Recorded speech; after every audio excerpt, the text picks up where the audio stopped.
Town of Maple, and I'm going to introduce you to Chris Lonan. She is the lady along with Gail, Connie, and Heidi who got the Goodyear Heights Community Action Group going and spearheaded the neighborhood watches. So, Chris, thank you. Take it away. Good evening, everybody.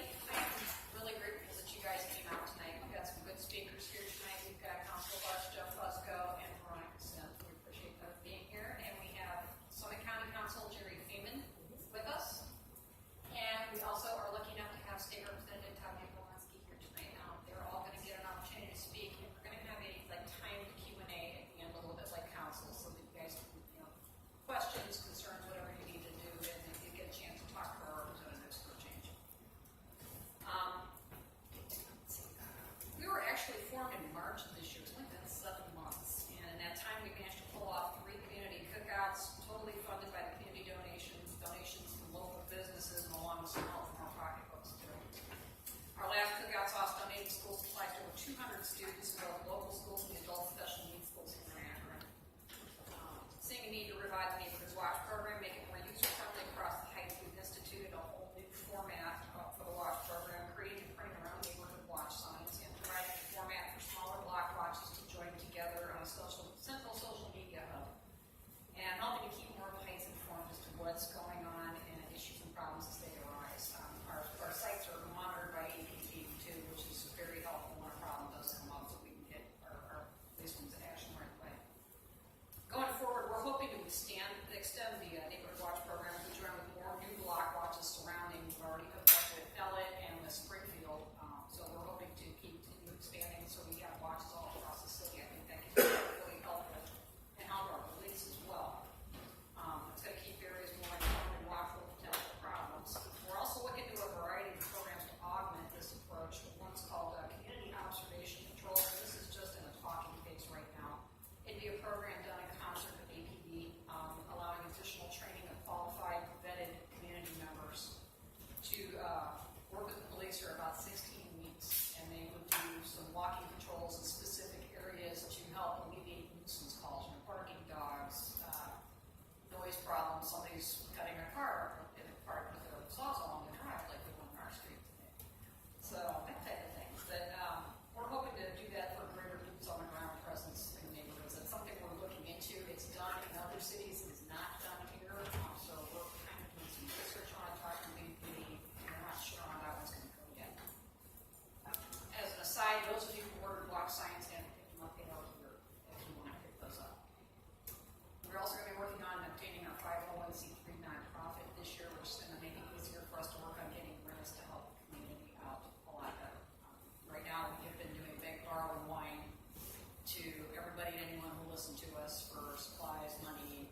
Exchange Street.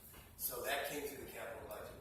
But we'll review every line item in that capital budget. Then what we'll do is, as the year progresses, what will happen is we will then, on every one of those line items in that capital budget, what we will then do is get legislation for the actual expenditure itself. So that's kind of like how the capital budget works. And then we review and ask questions and so on and so forth. And whenever that time comes, that the fire chief comes in and says, "Hey, we want to spend $10 million on this brand new. Here's where the funding's coming from. This is how we're going to do it." We'll ask questions. My colleague Veronica Sims is very artful at asking questions. In terms That's of a nice way of saying I talk too much. So that's the capital budget piece that we deal with. There's also the Budget and Finance Committee. I'm not on that committee, but that particular committee there, what they do is they will go through every department in the city. That budget's quite larger than the capital budget, but that's like, it's got the entire police budget, the entire fire budget, the planning department, mayor's office, council, law department, I can't think of, planning department, public service, public works, utilities, blah, blah, blah. And we sit there for hour upon hour looking at, and now it's electronic, it's digital now, so we have these little laptops we look at things. But we do, and those managers that present their budgets to us, we have an opportunity to ask them questions before we vote on that budget. And that's the operating side. So that's the operating budget. And most everybody on council, even if you're not on that committee, most everybody on council attends those meetings and has an opportunity to ask the police chief, the fire chief, the planning director, the law director, all these folks questions about their budget, and justifying those expenditures. So that also happens in the first quarter of the year. And all council votes on both budgets, capital and operating. Both. Everybody on council votes on that. So that's the budget side. The other piece of this is that in terms of the planning committee that I'm most familiar with, we vote on, we have presented to us whenever there's all those capital items I mentioned, all the expenditures for everything we build, but we also, if there's a transfer of land, a sale of property, Mr. Freeman and I, we've talked about, before we vote on stuff, a lot of times we'll have conversations with, folks and well, they want us to buy this parcel for this, or they want us to sell this for that, and do this and do that. And so, but that comes from the planning committee of Akron City Council.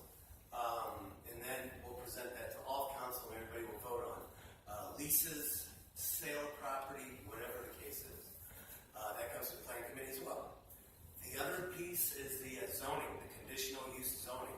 So whenever, and at times, there can be a parcel out there that would not require conditional use zoning. If the underlying zoning is retail, for example, or industrial, for example, and they don't ask for anything that deviates. We have an expert here, by the way. but anything that deviates from our code, okay, they don't need to come in for zoning. However, if it deviates just a little bit, and that tends to, then conditional use zoning. So that's, they come in, they'll say, okay, I want to use this parcel for X reason, this is what I want to do. And then what will happen is, whenever they come in, they will come in and they'll say, okay, this is my proposal. And they'll give it to our planning department. Our planning department will ask for, I don't know how many copies you guys get, 10, whatever, I don't know how many copies, 2 or 3, then you send it off to everybody else. But then what will happen is that proposal will then go to the traffic bureau, to the police department, to the fire department, to the public utilities bureau, to the public works folks. Everybody puts eyes on it, and they say, I don't like this part, or I do like this part. If you guys maybe in the planning department, well then our zoning folks will talk to the people making the proposal and say, you're going to have to adjust this or not do this. We will recommend that. So what happens is that they will then go to the planning commission with their proposal. So, and it'll be a conditional use. So what will happen is we will put conditions on it. And we will tell them this. For example, you have to fill the dumpster behind your business for the trash. And you have to enclose it around a fence. Or you're going to have to put fencing around your entire property. Or, and Veronica knows this, all kinds of conditions is what we put on. And oftentimes, you can see up to 20, 25 conditions on this conditional use that the developer has to comply and do. So then what happens is it will go before the Planning Commission, which is a 5-member resident, 5 residents of the city of Akron that's on the Planning Commission. There will be a public hearing. They will invite people from the public. This public hearing for the Planning Commission. That's usually on Fridays at 9 a.m. about every 3 weeks. They'll have all in the movie schedule. And then the Planning Commission will make a recommendation to Akron City Council. They'll say, we don't like the idea. They'll say, we do like it. They'll say, well, give us some more time, we'll take it out, and we'll vote on it the next time we meet.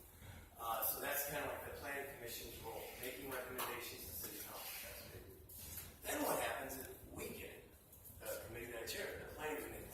And what we'll do is we will have 2 public hearings, and those neighbors that live nearby will get notified that these public hearings are occurring, and it'll be always on the same day. Try to make them all on the same day. We typically have them at 1:30 on a Monday, so that people can attend and talk to council about their concerns, either if they're in favor, if they're against, or if they have questions. So that's at 1:30. Typically on Monday. And then at the evening meeting, and the committee has questions, all council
resolutions that we passed, which had a little bit of teeth in it. It wasn't your typical just like resolution, whereas we're asking somebody to do something.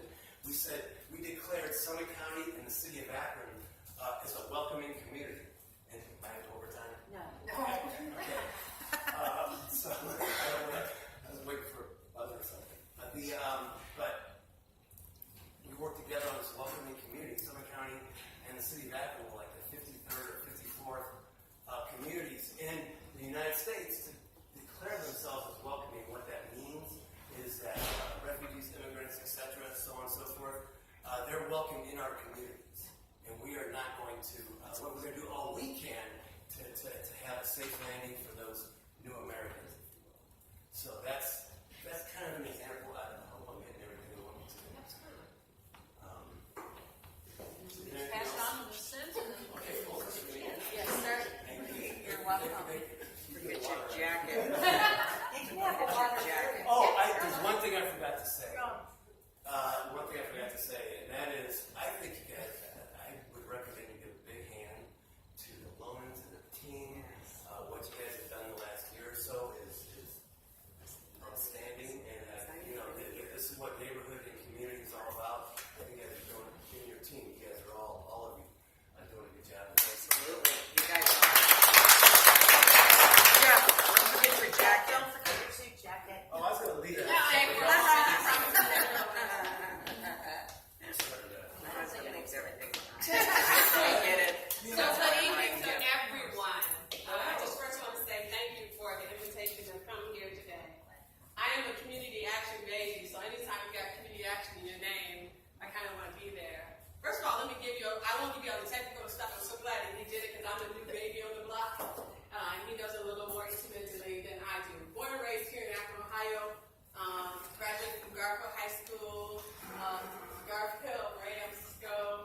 Actually, these are my classmates from college, so I'm so glad to see them. I earned my Bachelor of Criminal Justice Political Science from the University of Akron and Master's of Public Administration also from the University of Akron. I served on the school board prior to coming to City Council for 3 years and was elected to an at-large member in 2015. I tell you, there's nothing more important about the work we do than the whole idea that government is for the people, by the people. And so coming to forums like this is so important for me because I think you cannot be a good legislator if you're not hearing what the people have to say about what you're doing. And so inviting us here, so I'm so happy to get a text message or just asking you to come. We want to be in these places because, again, I don't think you're a good legislator if you're not listening to what the people want or desire. And so I don't know if I can go any deep. I serve as the economic development chair. That's important. I believe we now are starting our great streets. I believe that small businesses are the lifeblood of our community, and affording them opportunities and resources to make that happen, I think is critically important. And in terms of how we work together, matter of fact, this past Monday, I introduced a piece of a resolution related to our school board and our children. You know, since 2014, we've had provisions because we know all our kids are not cookie cutters. And so everybody doesn't test well. And so we've had rigorous new standards, what they call were alternative pathways. 2018, my daughter and so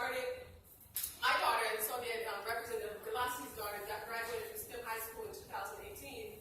This is the first school, cohort of students that had to use this particular standard. The new pathways really help those students who have proven through the whole process that they're proficient, but maybe they're just not good test takers. And so this year, for some reason, unbeknownst to most of us, the legislature did not enact the alternative pathway standards. So we have children, hundreds of children, even in the Akron Public School District, that are sitting in limbo about whether they're going to graduate or not. Representative Tommy Galanski, I'm just trying to share how we work together, introduced a bill, House Bill 630, to urge the legislature to reinstate those standards so we can lift that burden from our parents and our children who are thinking they're not going to graduate. And so last night, the whole entire council, along with the mayor, passed that resolution.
first crack at, absolutely, we'll probably sit back and say, hey, well, let's try to work with them. Or if it's something that we just have more experience with or greater passion for, we may jump in there. But I think our role is really to support them, as well as to see the city as an overall whole city and not parts of the system. So again, thank you.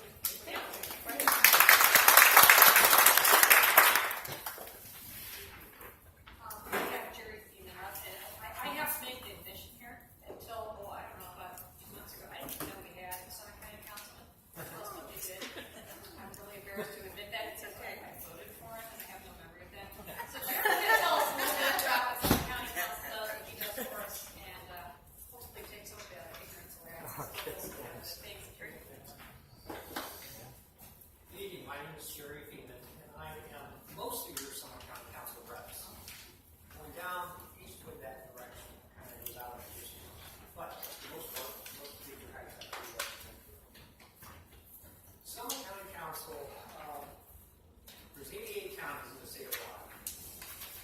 86 counties have what's called county commissioners. 3 county commissioners, they run the county. But in November of 1979, the voters of Summit County decided to move away from 3 county commissioners, and they formed what's called a charter form of government. The charter form of government is almost like the city of Akron. We have a mayor, who's on there is Executive Whitey Shapiro. We have some departments underneath that. So our job is to oversee spending, whether it's in the courts, whether it's the sheriff's department, whether it's the prosecutor's office, the executive's office, is to oversee the spending of what they do. One big thing that's crucial to us is economic development. I know just this past week, some of our folks from Summit County, the city of Akron, they went to Germany to a trade show to attract businesses back here because the small businesses are likable. And I talked to one of the folks who went to Germany, and they said it was fairly successful.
what someone did.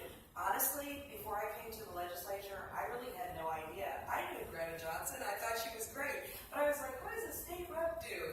And then I was sitting at the Summit County Juvenile Court in 2017 in February, and I got a call with someone telling me that Greta was going to step down, that I lived in the area and what I consider being a state rep, and I was delighted to do it. So I took a pay cut and jumped right in, and I love this job. So what does a state rep do? So what we do really under our job title is we make the laws. But the bigger part of what we do really is constituent services. So someone will call our office with a problem or a concern, and I have a great aide. She lives in Columbus. She's full-time, and she's able to answer the phone.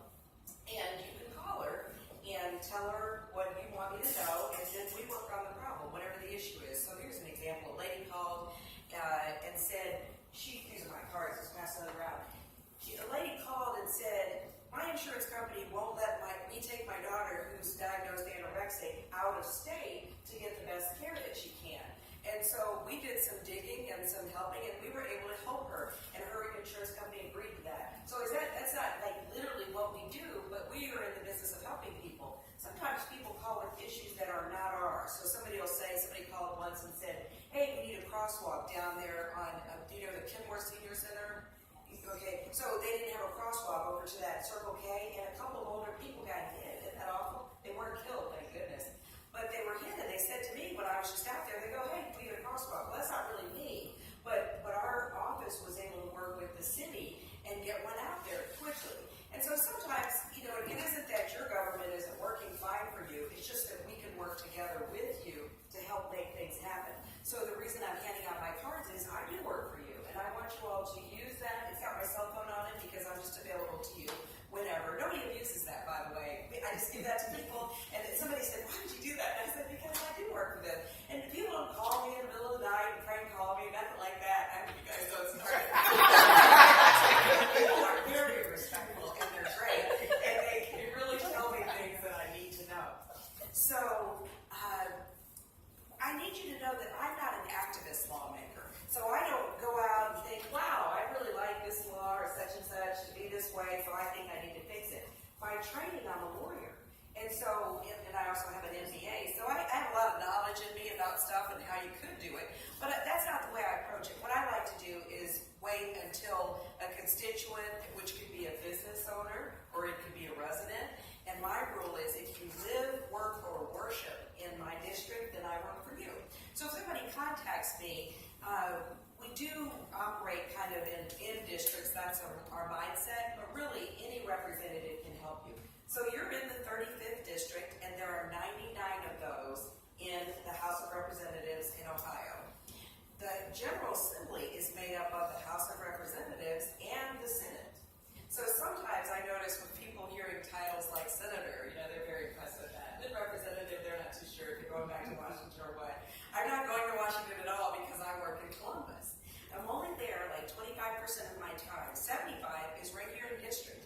I live in Firestone Park, and I try to get to all parts of the district, which includes almost all of Barberton, Elliott, Kenmore, Goodyear Heights, and Firestone Park, where I live, tiny bits of Coventry, and tiny bits of Springfield. If your lives depended on it, you could not draw that on a map. It's what we call gerrymandered. So it's a little weird looking if you saw it on a map. But the issues or concerns of that group of people are really the same. They're hard workers. A lot of union representation in the area. A lot of people who, only 20% or so graduated from college. And everybody else is just really hard workers. And that's what we are down at the General Assembly working for you. You hear a lot about this or that, as different groups disagreeing or whatever.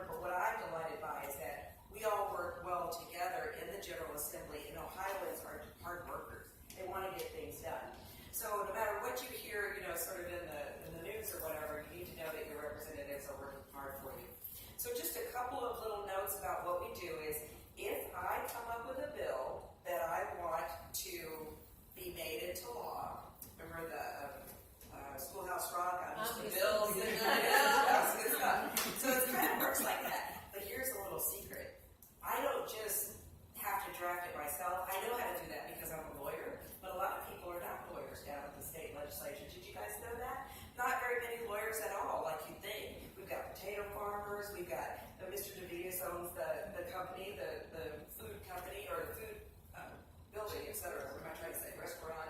Grocery store, there we go. So, but we all do different things. We've got a lot of teachers, we've got stay-at-home moms and dads, so just different people from all walks of life, funeral home directors. So, when I think of a bill, really actually what I do is I tell this group called the Legislative Services Center, they're not political at all. They're actually folks who are down there full-time, and I don't have to do the research on it. They do all of that, and they actually draft it for me and present it to me. You heard Ms. Sims talking about something that we did recently. Thank goodness the city here helped us by passing a resolution. Well, that was about my bill that I presented in May. And when I say presented, what I mean is I was minding my own business on Twitter, and a bunch of teachers from all of Ohio contacted me and said, hey, you serve on that education committee. You guys need to do something about those graduation requirements. And I said, sure. And they started talking like way up here, and I couldn't understand them. And I said, hey, why don't you guys help us draft it? And they did.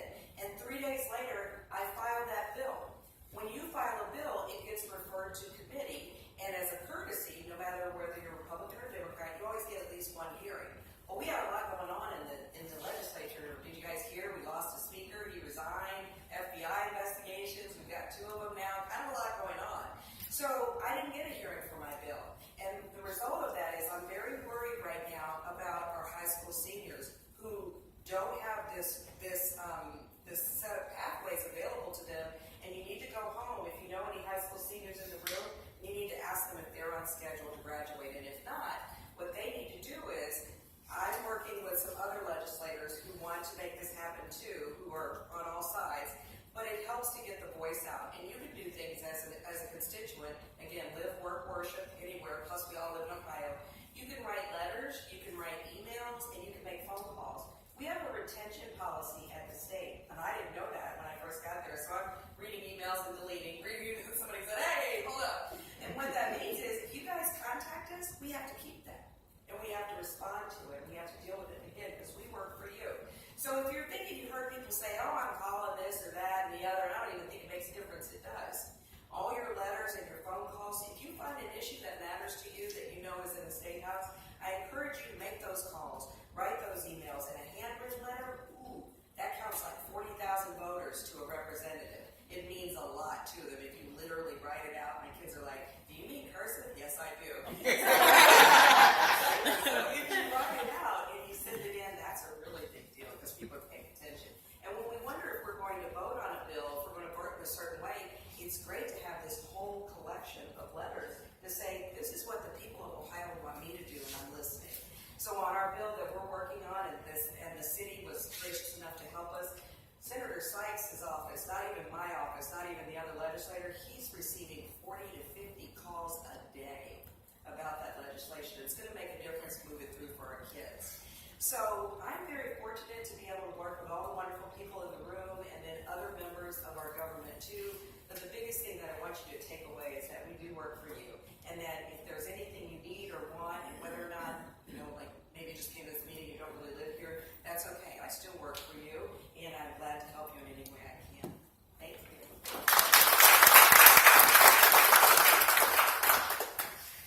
Well, we are lucky enough to have Mr. Fusco still with us, so we have Q&A. At this point, anyone who would like to do their question of Mr. Fusco, I would suggest doing it now for a short piece so we can get going. Anyone? Yes. To Mr. Fusco, Mr. Freeman, and Ms. Brown, Sims. Sorry. My concern is police in our district.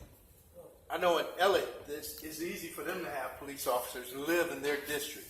Well, back in the past, Mayor Pasquale had people living in the district, police officers, and we don't have that anymore. I know we used to have an Officer Bailey in our neighborhood, and I know a few, but do we have any, and how can we get them to our neighborhood to make us feel safer? Because we don't have any stores open late night. We don't have any places that our people, that if you live in the neighborhood, you're going to come back and through the neighborhood in the middle of the night and check on your home. But we don't have any police officers, sheriffs, or anything like that, to my knowledge, in this area. How can we enhance that? Well, whatever, it doesn't matter. Yeah, I don't know either. All I can say is, all I can speak just a little bit about that. Yes, there was a requirement many years that was voted on by you, the voters, 2 times, and that's the residency requirement I think you're referring to. Correct. The voters overwhelmingly passed that, and that was requiring that if you're going to get hired by the city of Akron, we ask that you live in the city of Akron. What had happened though, and believe me, this is not Tavia whatsoever, or I'm going to try not to get partisan whatsoever, but there was a move years ago. There's been for a couple of years now a movement in Columbus to we have our own charter, we have our own set of rules, which is it's called home rule, and we like to kind of make our own rules and determine what's best for us.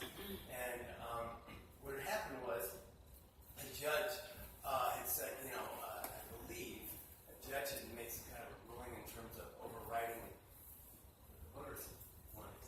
And we have seen this, and Veronica will tell you, and Tavia, and Jerry, my friend, home rule is being eroded more and more by our friends in the state government. And again, I'm not going to, I know it's not Tavia. I know Tavia. It ain't her. Right. But unfortunately, this is what's going on. There was a time, and like I said, I know a little bit about the zoning stuff. There was a time whenever, like oil and gas wells, we had to say so. They had to come in whenever I mentioned that conditional use process. Whenever they wanted to put an oil and gas well in, guess what? They came to city council. We did everything that I mentioned before, passed it through everybody, so on and so forth, and then conditional use, blah, blah, blah. Well, the state legislature about 5-6 years ago said, we're going to pass that up. There's no say-so whatsoever in terms of where oil and gas wells, we say, the state says. So I think that's part of that living local. And that, if I could just piggyback on that, that's a big deal. Yeah. First of all, again, not sloughing off my own responsibility, but I just got there, so I've only been there a year and a half, and a lot of the things I watched happen in the legislature, I didn't agree with. One of the things that happened, along with taking away that your home rule, was also they took your money. So the state has built up a really nice rainy day fund, and the local governments have lost money. Now, I think I mentioned that I'm over most of Barberton too, right? An example of loss of money is Barberton runs about a $1 million deficit every year, and you can really point that over the years to that money that's been taken from the state. And that's wrong, because you notice you have more interest. Well, let me just put it this way very clearly. Remember when Mayor Horgan said he needed more money to do stuff with the roads and all that? Mm-hmm. That's the reason that happened is because the state literally is taking that money from the local government. If you don't like that, you need to weigh in at the state level. I think it's horrible. So the last thing I forgot to tell you guys about is we work on your budget too. It's your money, right? So, and that's every 2 years. So right now we're beginning the operating budget, $67 billion for 2 years. It's a 2-year budget, the operating budget. I've never worked on that because remember I told you I just came a year and a half ago. That's when they were working on the last one. Then right after that, the following year, every odd year, we work on what's called a capital budget, which just like the city, it's your money, but we're up there, deciding who should get it. And basically the way that works, that's another interesting process, is the Chamber of Commerce. Do you guys work with the Akron Chamber? Anybody here? Okay, some people do, but a lot of this is small businesses that don't work with them at all. But the governor decided that the chamber would be in charge of that capital budget process within each area. So basically, and I just thought that was wrong. So as the new legislator, I was like, well, I don't have to, be up for election for a while. I thought that was wrong. So I sent out this gigantic notice to everybody that I knew of that had any kind of business at all, that I'd ever worked with, and then everybody else and their mother and their dog, because I just thought that was wrong. What's that got to do with the chamber? A lot of people can't even afford to be members of the chamber, and I don't have anything against the chamber, but that sounded kind of elitist to me. And I was like, my constituents are regular folks who are just starting like home cleaning, companies and daycares and all this. I thought they should be a part of the capital budget too. So when the time for the capital budget came along, I had like all these requests. And you know what they got? They got a fair look, because that's how this is supposed to work. We work for you, and it shouldn't be some elitist idea of some old intangible got a $1 million pool one year. What's that? We don't need a pool. Barberton needed a new municipal center, and so we helped to get them money for that. Well, some of the parks in the area that that we had something to do with, they needed a little help, and to me that seemed right. And then some other groups that are working on the opiate crisis, getting some of these treatment facilities, they were just mom and pop groups, but they needed some money, so they got included in that. That just seemed right to me. Now I don't know if next time it comes back around if they'll even invite me to the process, but I'm always going to open it up to everybody because that's wrong. So that is another, just a reminder, all of your folks ain't business as usual folks. And so as you communicate more to your representatives, I think that's when you'll see change start to happen. Once upon a time, I must admit, I was really all for residency requirements. I think that it is deserving of another look because of the dynamics that have changed in our neighborhood. But in between time, we do have a system in Akron so that everybody's community should be adequately protected, or you should have access to those CRT officers. Every ward has a group of folks who are assigned to. Now I'm not talking about the people who are patrolling. Even here, you can have your officers come and tell you what they do, and tell you what's going on as far as the crime in the area. But they also report good things. They report how they're working with community groups to bring resources. So take advantage of that. But always remember, the folks who represent you ain't really tied necessarily to the doing business as usual. Now, if you have an idea, we certainly can advocate on your behalf. So that's our role. Our role is not to prop up a system, but to hear the people and respond to the people's needs. In 2007 and 2008, there was a heck of a crash. People call it a recession. I call it a depression. Okay, the amount of people losing their homes. So, the state of Ohio, and nothing at the time, they came with the wise decision of cutting monies to cities, counties, townships, and villages to prop up their budget in Columbus. It's called the local government fund. That local government fund was made up of the state's share of sales tax and wage tax. I can tell you this. At that time, my state rep was Todd McKinney. And he was one of the very fortunate ones that we had a meeting like this. And I raised my hand. I said, Todd, here's what we did in Summit County. We had to lay off 35 deputies. Every department took a pay cut. We, as elected officials, found a way to cut our pay. The unions cut, everybody cut. I said, Todd, what did you folks do in Columbus to cut your budget?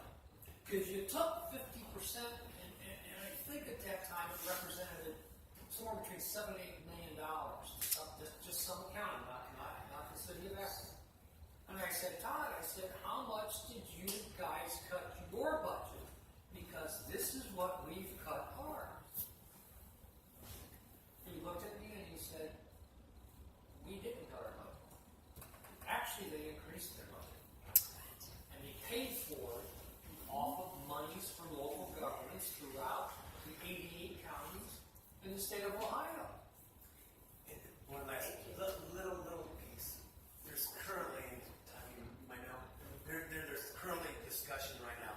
What we survive on as a city is income tax collection. That's what we survive on. Okay, that's what pays for police and fire and so on. We get a little bit of grant money from time to time, as well as a little government fund. That's the primary sources. Right now,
there making decisions for us on funding, on what goes back to us. When they cut our local government fund, county council arranged for Akron, Barberton, Cog Falls, township associations attended a meeting down at the John Knight Center for our state reps to explain to us. I thought you guys down in Columbus have our backs. And you know what? I don't mean to get party things here. None of the Republicans showed up. What was their excuse? Oh, we gotta go down to Columbus to fight for you. So we have to go there. Well, No. I mean, You don't really have to do that. No. There's a lot of I know. secrets that are kept in Columbus, but basically, like, I tell all the secrets because I just think it's wrong. your biggest thing Yeah. is having constant contact with Tommy. Right. And if you have a different state rep, get in contact with him and demand. This is We're actually, paying. I like you. Well, you're nice, thank you. this is actually something I wanted to, this is something we've brought up in terms of neighborhood watch, but it holds true for how you deal with your state, local, and federal government. You are your own best advocate. I cannot tell you how many times did you go on Facebook every single day, and people are on there crabbing. You know, a kid down the street is robbing so-and-so's house all the time, or robbing cars, and they're not doing anything about the crabbing online, but they're certainly not calling the people they should be calling to crab about it.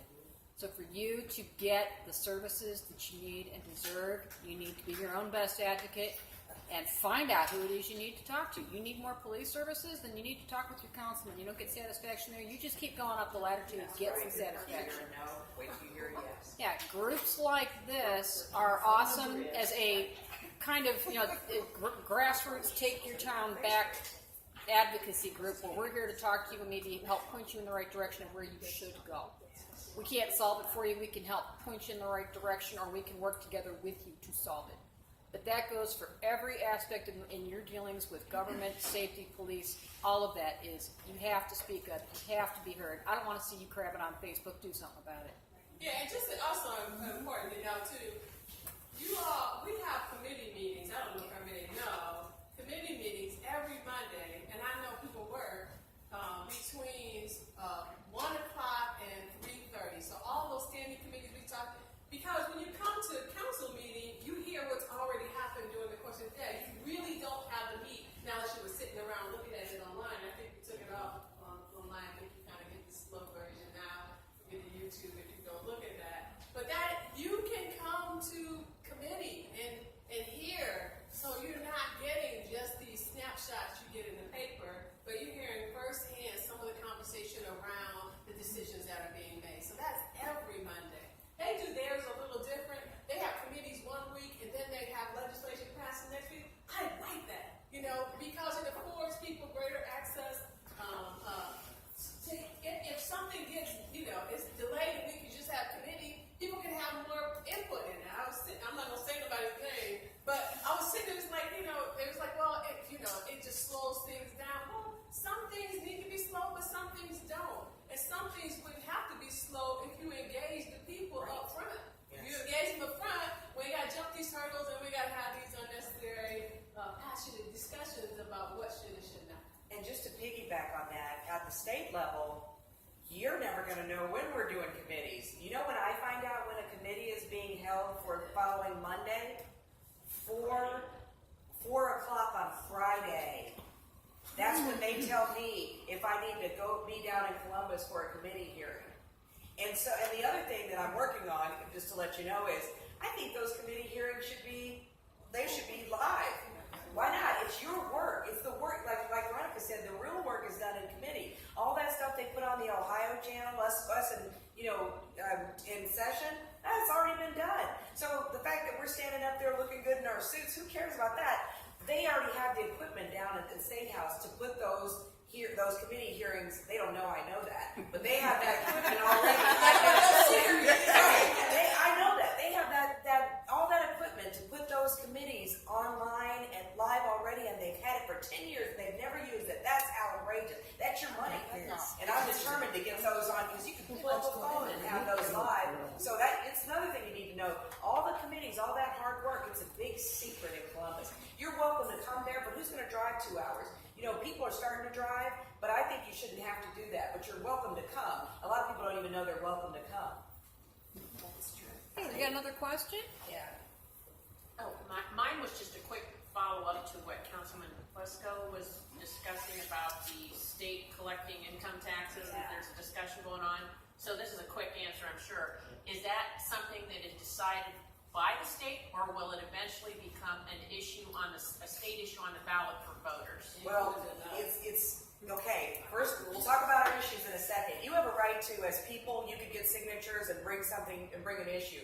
But guess what? They're mad about you doing that. So the state reps are trying to get rid of your right to do that. They've already thought of that. They're mad that you're thinking for yourselves and that you're getting signatures. So they're trying to take that away from you. So look for the state legislators will be working on that income issue that Jerry and Jeff brought up. So, but when are those hearings? When are those meetings? You can write today, and you can go online at ohiohouse.gov. It's on my card there. And if you just want to call my office, and that's fine too, to find out when these meetings are and when they're going to be hearing that. Because we tell everything. Because it's not a secret from you.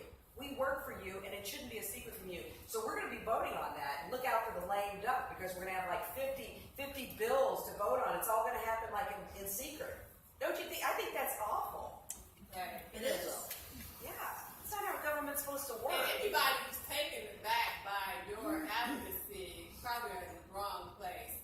You know, when this whole thing with the homeless charities piece came up, I mean, we got at least 50, 60 emails. I mean, and you have to go through each one of those because the people are speaking. And if that's a problem for you, you're probably in the wrong place, really.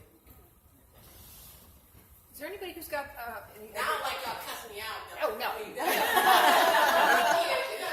go to me in the grocery store and tell me about, I try to keep my language. Okay. But you're doing better. Well, Carla, what do you get? Well, first, thank you, because getting involved, I have learned to use my voice, and all of you have listened, and that is so appreciated.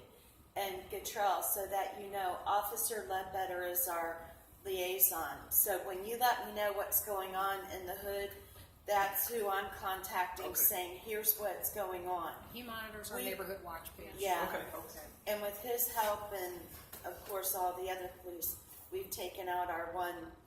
We only have 6 more to go. So it's all right. 1 down, 6 to go. We've got this. We've got this. But that... When you get active, you guys get active. That's the first step in the right direction. You've got to take an active role. Unfortunately, you got to take an active role with Tavia down in Columbus, because if not, they are going to collect our Yes, they income are. tax dollars. But when I can show them your 40 letters, your 40 And written, emails, and written. they're like, how do we get rid of Tommy? I'm not here to be liked. I'm here to do the work. I just feel very honored to be here. So the more you keep those letters coming, the more I'm going to have the big thing to show people. This is what the people want. We're not. After you keep working in that direction, we're going to keep voting for it. Okay. And when we talk about home rule erosion, we're talking about even your safety. We can't even speak to issues around assault rifles in your city. I mean, we can't legislate that. I mean, it's so much of what our responsibilities are, the economic responsibilities, safety responsibilities that we have for our local government. It's just being swallowed up like gummy bears.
they're sick that their local control, they're losing that.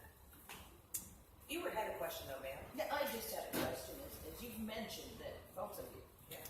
if we talk to the person responsible and we get no reaction, we get no help, we get sidestepped, how do we make something effective happen?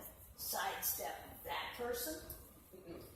In my opinion, you're a group, and like if tonight, if you literally were handwriting, I want you to quit getting rid of the local control. This thing with the graduation pathways, it blew up because some teachers found me. Then they told their students, they found me. They're calling my cell phone because they can.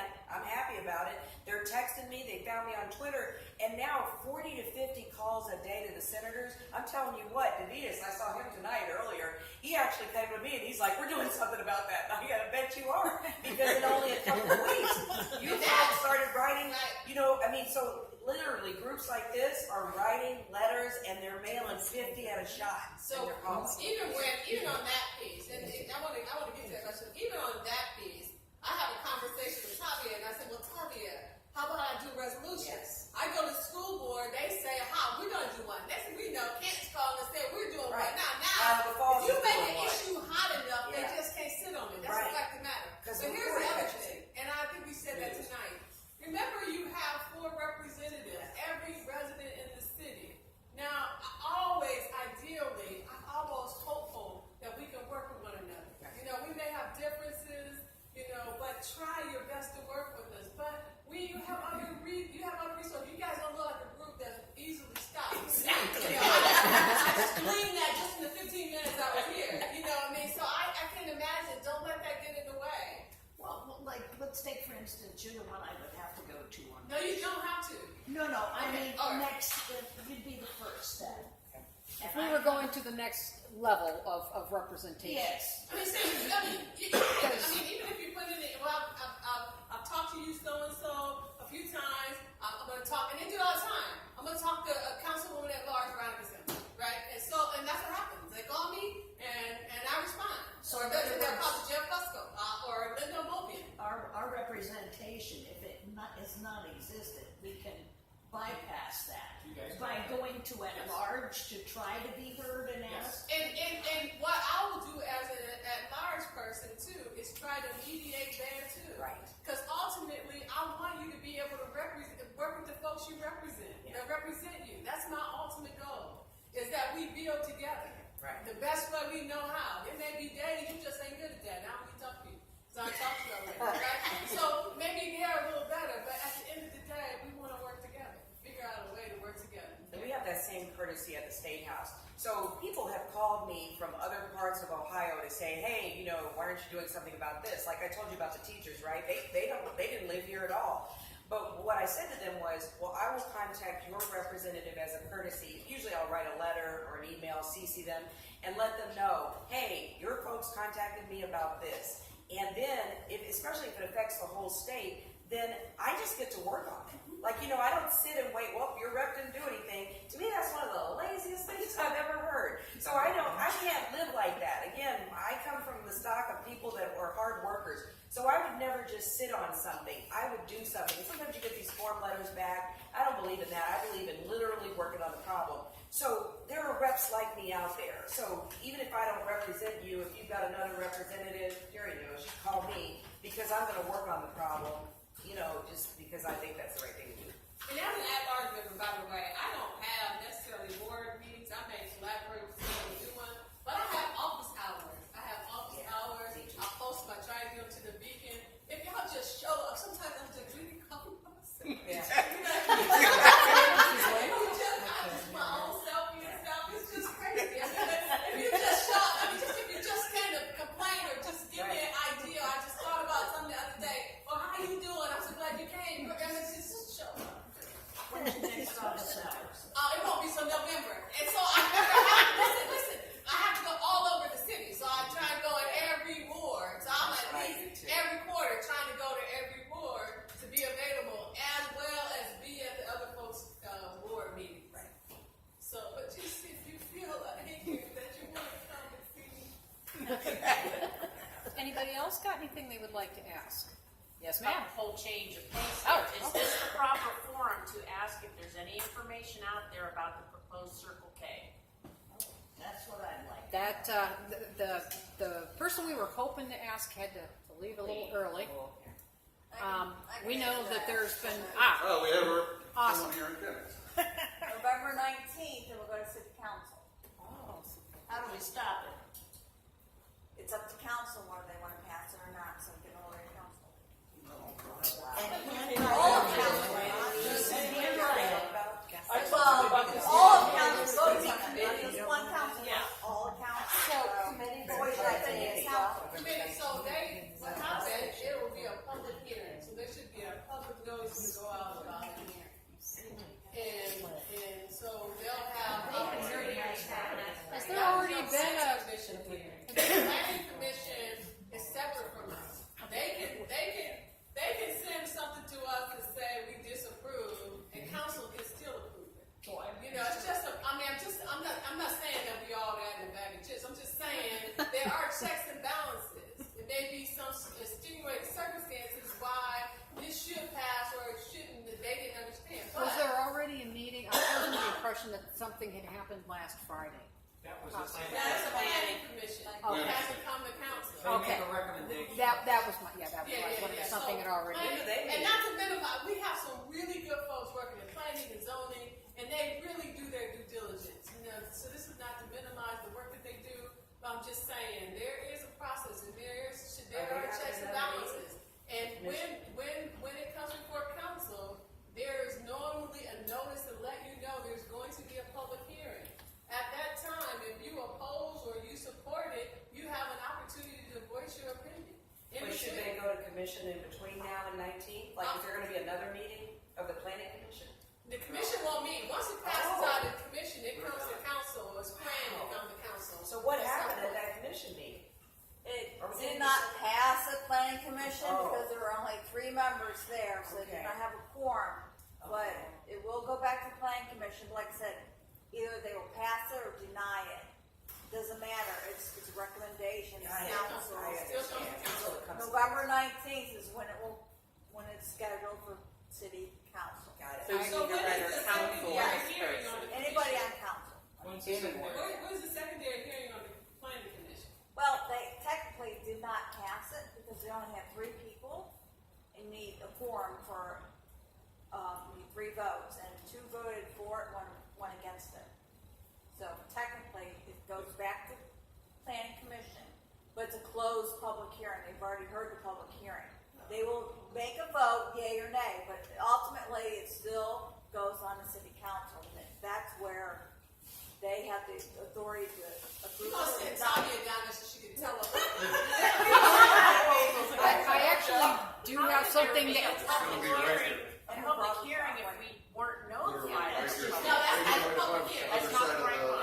I actually have something, It comes to council. Yeah. There'll be a- And It'll come to council, and it'll come to planning. So planning will see it and they'll set it for a public hearing. And you get notified if you are a neighbor within X hundred feet. Now, I'm not sure what the footage or You're where right, these it's different people everywhere. are, but I would listen to my friend over there, or check everybody, or email me and say, hey, is it up, you know, and I can tell you. Jeff is also having a meeting here in Ward 10 on November 1st. We do not have a location yet. It was initially at the Hilton Garden Inn. It has been changed. I don't know where yet. He's supposed to let us know as soon as he's got it set up. I suspect it's going to be at Reservoir. But November, that's the last I heard from Jeff. So we'll have an opportunity to speak with him at that Okay, we point. just had some confirmation from Jim here. It's Oh, supposed cool. to be All right, ready. thanks, Jim. So at Reservoir, it was 6 o'clock probably? Okay. You see that, your officers, they know everything. That's right. I mean, not to mention. Jim's I awesome. might be the best selfie taker, but that's okay. But Have they some more know- treats, they Jim. know a lot. Thank you. Okay, Well, Carla? that's great. What I was gonna ask. Well- I want to find out when we can voice our opinion So legitimately before it's a done deal. So here's two They ways don't we can. notify you. If you live in, I don't know what that designated parameter is for any given place. I wouldn't know for that spot where you live. But there's a way you can just say, you know, hey, we have a concern about this. Could you let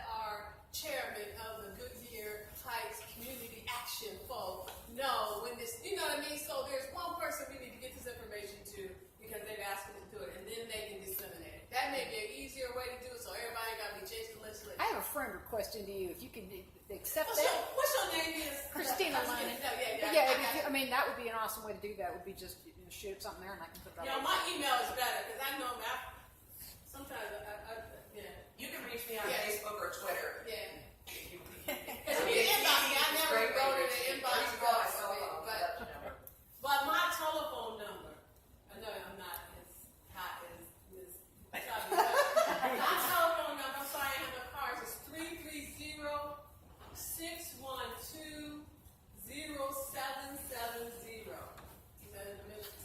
It's after you're on tape. And my email is @large3 that's the @AkronOhio.gov.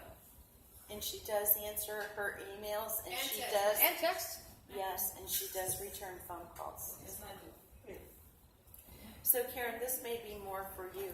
How do we find out about the public hearings, and does it just then engulf, say, like with the Circle K, like people within a 2-block Well, I'll radius? tell you about notification. By law, we have to notify abutting property when there's an issue that comes before us.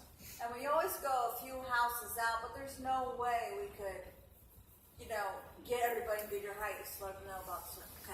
Right. I mean, the agendas are online at City Council. Okay. that they can look at, but you can always, if you want to be added to that mailing list, just contact me, and I'll tell our secretary, because we generate the mailing list, then we give them to council. Once it goes out to the planning commission, and they use our same mailing list, we can add people. Anybody goes to a meeting, planning commission, they sign the form, they will be added to the mailing list if they're not already on it. So, yeah, you can request to be on the mailing list to get the notification. Because it hasn't been sent out yet by council when exactly that issue is being heard, which is the 19th. Thank you. Yeah, to her point again, remember all of our legislation is online. And so you'll see just what we get on the iPad. And so when you look at the planning section, it'll say slated for public hearing November, whatever. And you'll know that too, that way too. Anything else? You call her off. I'll give you I have her card. Yeah. With that, I have a question for all of you. First and foremost, did you find this type of meeting valuable? This is the first time we've ever held a meeting like this. Is this something that was of value to you? And are there any suggestions as to what we could do to improve going forward? Because I would like to try and make this more of a regular thing for us, giving you guys an opportunity to talk to your representation. You guys have slips of paper. Any ideas that you have, suggestions for events, community projects that we can work on, fundraisers, any questions that you would like us to pass on to, if Jeff that he left or anything like that, please let us know. And we will probably we'll do another neighborhood watch meeting here before the holidays hit, and we're going to give it a rest until after the first of the year. But Question. yes, If you're talking about us sending letters and stuff, why can't we have a meeting where we do the letters together, sign them and get them to them? it'd be more of a petition, wouldn't it? We'd just do a petition. For something. Well, If you need letters to come to you or somebody about this tax money, Yes. that they're keeping our money, and you say do letters, Yes. why don't we have a meeting here where that's what we do as a group is do letters? and literally, that's happening all over Ohio about this one issue, 630, because the teachers suggested that themselves. They said, well, if it's a letter, because everybody said, well, how do we get in touch with them? And this one lady sent out an email with all of our emails on there, and then I explained to them how a handwritten letter means more. I could have written several handwritten letters tonight while we're sitting here. So groups are doing that. Like tomorrow at Springfield Local High School, they're having a whole, it's just report card pickup, but they're going to give their teachers, the parents, a template to write letters. Because they know that that's effective, and then those are all getting mailed in one thing, and they're mailing them down there. And again, I suggested it, but they're not my letters. These are real people. And I wanted to say, a petition is a good idea. I think I heard you say that. But you should hear how your representatives poo-poo a petition. It's kind of like they're poo-pooing, like people issue one, well, that was money. Well, regular folks, and then I push back by saying, these are real people who wrote these letters. And so when you write a letter like that, and I've got it, I'm sorry, it works, and I think that's how it should be. Even the ones that all read the same, but just got somebody, you know, Oh, yeah, it's oh, stuff. yeah, oh, yeah. Yeah, and see, that's why I'm kind of discouraging you about the emails, because when you go on our site to send an email, it's kind of like formulaic, and I don't like that, because I don't think we should put you in a box. That's why some people here don't like to write, I'm sorry, but those handwritten letters, when we get those down at the State House, people are like, what's this? You know, was it a blog? I don't know. It's a handwritten letter, because that's a big deal. Do you see what I mean? So if you really want to influence On the people, other hand, too, there are people like your parents who were intimidated by this whole entire process sometimes.